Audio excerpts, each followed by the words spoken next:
bali, Idol, kailan po kayo nag-umpisa mahilig sa pag-iibon? Ako, ano pa lang, high school pa lang.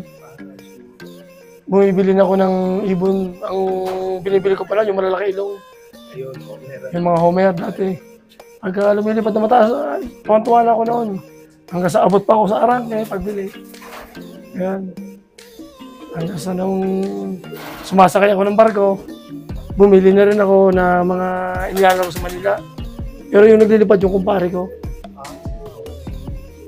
Pagka dadating ko galing sa barko, may pera ko nakatago na hindi ko na sinusurrender sa misis ko. Binibili ko lang ng kalapati. Binibili ng kalapati. May $500 ako yung kalapati lang bibili ko. Kalapati, kalapati. Kalapati lang yun. Hindi na since childhood din po talaga, ibon natin talaga yung hindi ko na pang-remit yung kay misis, pang kalapati lang yun. So ako naman mga kalapatids ay bata pa lang din, talagang nagkakalapati na rin. Kaso di ba, yung bata hindi pa natin alam itong mga karera-karera.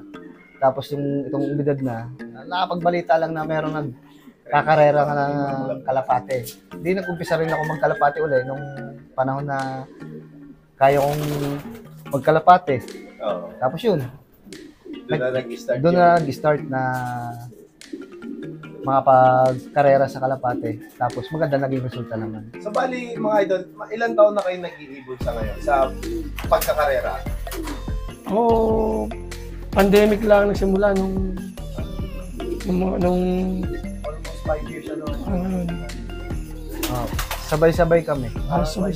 sabay-sabay Kami nagsimula na pagkakarera ng kalapate.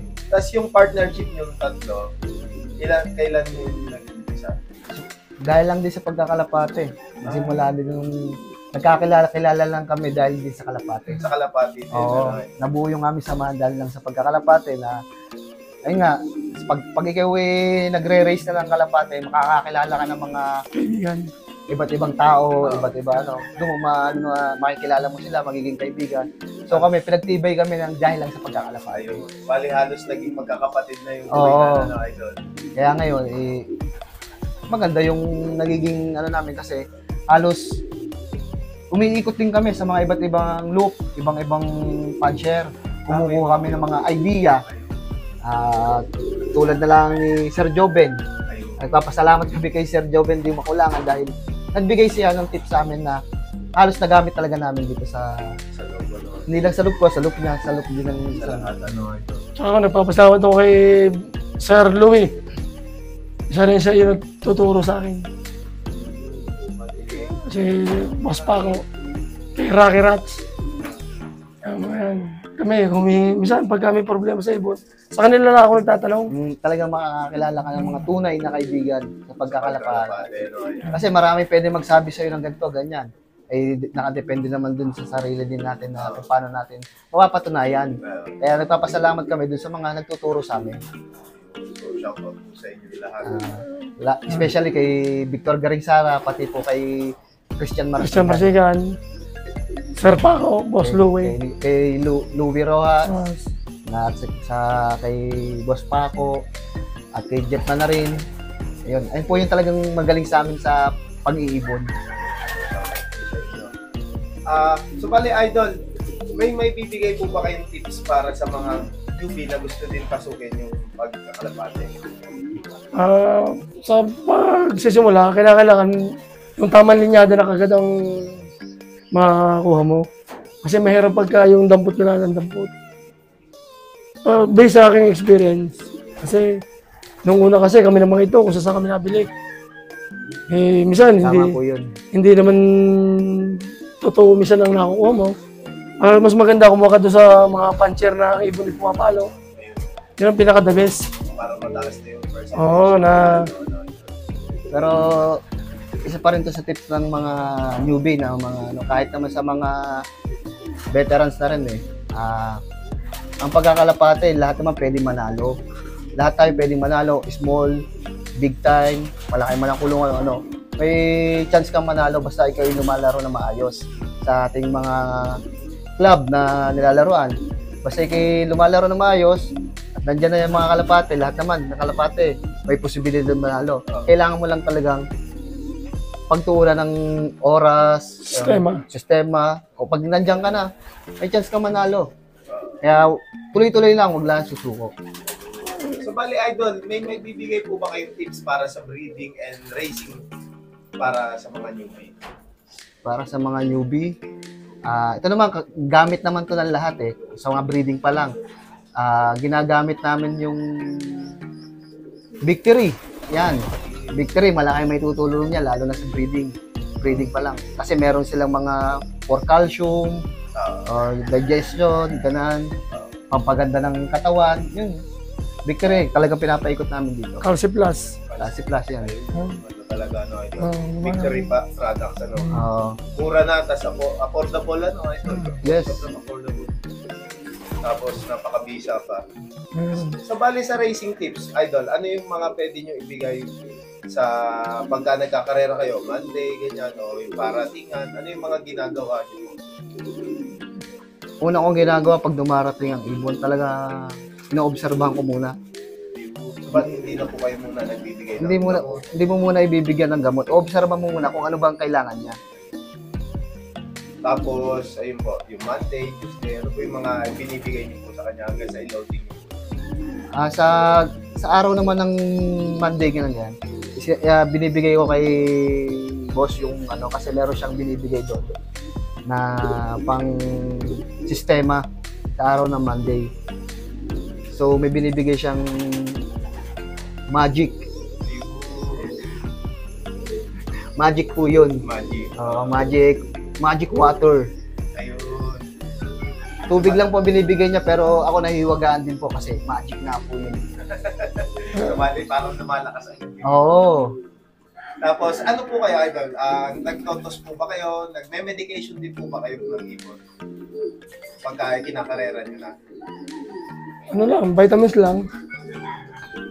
Nagbibigay ng vitamins. Yung vitamins lang. Muro talagang, Supplements lang po talaga. oo.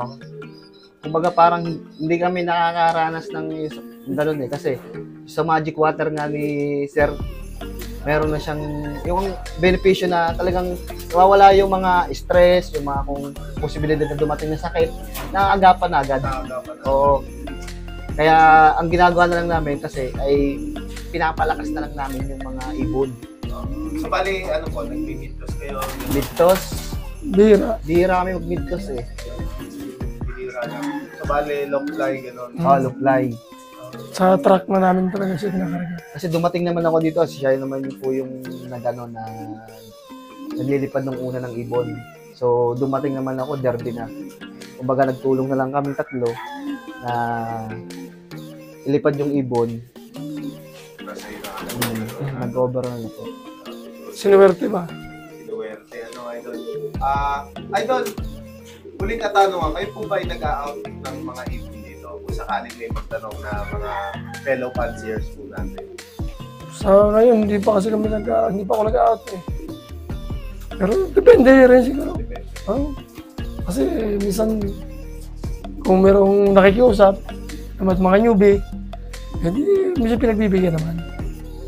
So, bali guys, kung gusto nyo mag-inquire sila, Idol, ayan, nasa screen mo kanilang Facebook page. So, pwede nyo silang kontakin. Si Mark. Si Sir Mark, pwede nyo silang ito kontakin. Ayun. So, may mga shoutout po ba kayo? Shoutout po sa kaibigan naming si Jefferson Manarin. Ito po siya. Ay, shoutout po sa kanya. At maraming salamat sa lahat ng kanyang tinuturo sa amin. Shoutout po kay Kuya Christian, kay Boss Vic, kay Rodney Casanova, kay Boss Louie Rojas, kay Boss Paco. Shoutout po sa inyo lahat. Sa lahat ng tropa na magkakalapatids dito sa Tanawan at sa buong Batangas. At especially thanks po sa mga tropa naming mga taga Santo Tomas, kay Sir Joven Di Makulangan, kay Rocky Rats, yan, mga talagang naging kaibigan namin sa pagkakalapate na hindi kami damutan sa sistema, sa ibon, yan. All talagang natulong talaga. Natulong talaga sila. Kay Marwin, kay Tristan, pinahiram po kami. Marami po kami na hindi namin maisa-isa kasi sobrang dami po kami naging kaibigan talaga sa pag-iibon. So, shoutout na po. Shoutout na po sa inyo lahat. Alam niyo na po yan. Pasensya na kung hindi kayo ma-mention kasi mablanko po ako. Bali, shoutout po sa inyo lahat. Ayun nga mga kalapatids, kung gusto nyo nga mag-inquire kila Idol, pwede nyo silang kontakin sa kanilang mga Facebook page. So bale yan, mga Idol, maraming salamat po sa pagtanggap nyo sa amin dito. And then hopefully makabisita po ulit tayo dito. Sigurado dami na naman achievements kayong darating dito mga susunod pang season. So bale, kung bago pa nga lang kayo sa YouTube channel ko, mag-like, comment, share, and subscribe ka na. Hit mo na rin yung notification bell button para lagi kayo ma-update sa mga bagong video na atin ilalabas. So maraming salamat mga kalapatid sa walang sawang suporta. See you next video. Paalam.